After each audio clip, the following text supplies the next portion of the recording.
Video के पिछले part में हमने जातिवाद की उत्पत्ति की बात की थी और आपको यह बताया था कि हमारे ग्रंथ वर्ण व्यवस्था को उल्लेखित करते हैं, ना कि जाति व्यवस्था को। मैंने इस विषय पर भी बात की थी कि जाति व्यवस्था का प्रसार कहां से हुआ और किस प्रकार मुगलों और अंग्रेजों के समय जाति व्यवस्था भारत के समाज पर हावी हुई। यदि आपने पिछला वीडियो नहीं देखा है तो लिंक डिस्क्रिप्शन में है और आप उसे देख सकते हैं।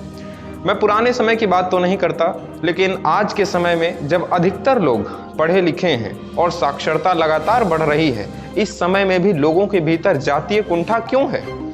जब तक कोई व्यक्ति बच्चा होता है तब तक उसे जाति के बारे में कुछ नहीं पता होता। जब वह किसी विद्यालय में विद्यार्थी होता है, जाति व्यवस्था के बारे में सुनता तो है, परंतु इसका एहसास बिल्कुल नहीं होता और ना ही वह इन सब चीज़ों को मानता है। परंतु जब वही व्यक्ति कहीं नौकरी पाना चाहता है या किसी सरकारी संस्थान में आगे की पढ़ाई करने के लिए जाता है तो उसे अपनी जाति का एहसास होता है। तो उस वक्त या तो वह अपनी जाति पर गर्व करता है या फिर अपनी जाति के प्रति हीन हो जाता है और उसे यह एहसास अनायास ही नहीं होता, यह एहसास दिलाया जाता है भारत के सिस्टम द्वारा।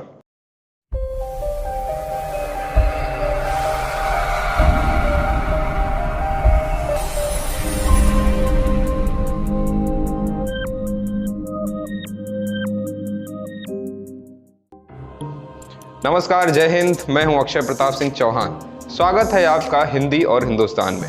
यह वीडियो का सेकेंड पार्ट है।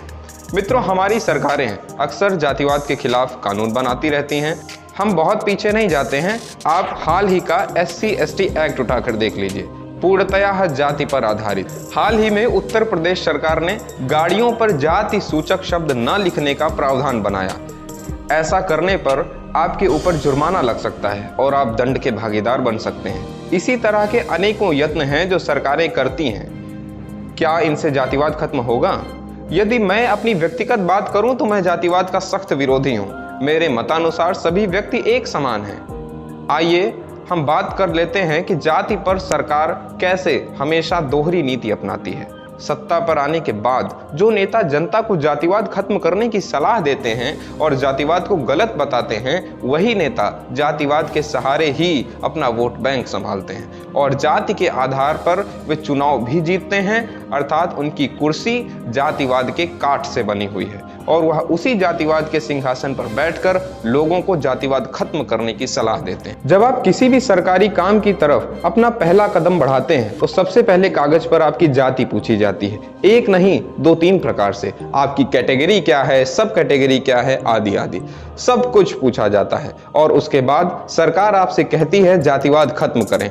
ऐसा सिर्फ एक बार नहीं होता, हमेशा से होता आया है। जब जातिवाद के एजेंडे पर ही चुनाव लड़े जाते हैं, कुर्सियां बचाई जाती हैं, नौकरियां दी जाती हैं, बड़े बड़े पद दिए जाते हैं और बड़े बड़े सम्मान दिए जाते हैं, तो जातिवाद कैसे खत्म हो? जातिवाद की आग में जनता को झोंका जाता है और फिर उस पर हमारे देश के नेता रोटियां सेकते हैं।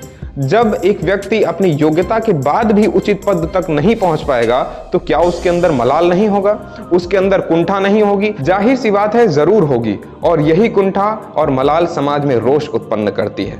जब हमारे देश का सिस्टम भीतर से ही जातिवाद पर आधारित है और वह अंदर से इसे खत्म करने का तनिक भी प्रयास नहीं करता, तो आप ही बताइए कि आम जनता इसे कैसे खत्म कर सकती है? वह चाह कर भी इसे नहीं खत्म कर सकती। गाड़ियों में जाति ना लिखने से, किसी को अपनी जाति ना बताने से जातिवाद खत्म नहीं होता। उसके लिए जरूरत होती है मजबूत दृढ़ संकल्प की, ऐसे नेताओं की जिनमें ऐसा सिस्टम बदलने की हिम्मत हो। और अगर वे ऐसा करेंगे तो खतरा उनके वोट बैंक पर है और उनकी राजनीति पर है। समाज का आम नागरिक जो अपनी जाति के आधार पर लाभान्वित होता है अथवा नुकसान सहता है, वह कैसे अपनी जाति को छुपा ले? उसके लिए तो उसकी जाति ही सब कुछ है, क्योंकि जाति से ही नौकरी है, जाति से ही पैसा और जाति से ही सम्मान। मिलते हैं अगले वीडियो में।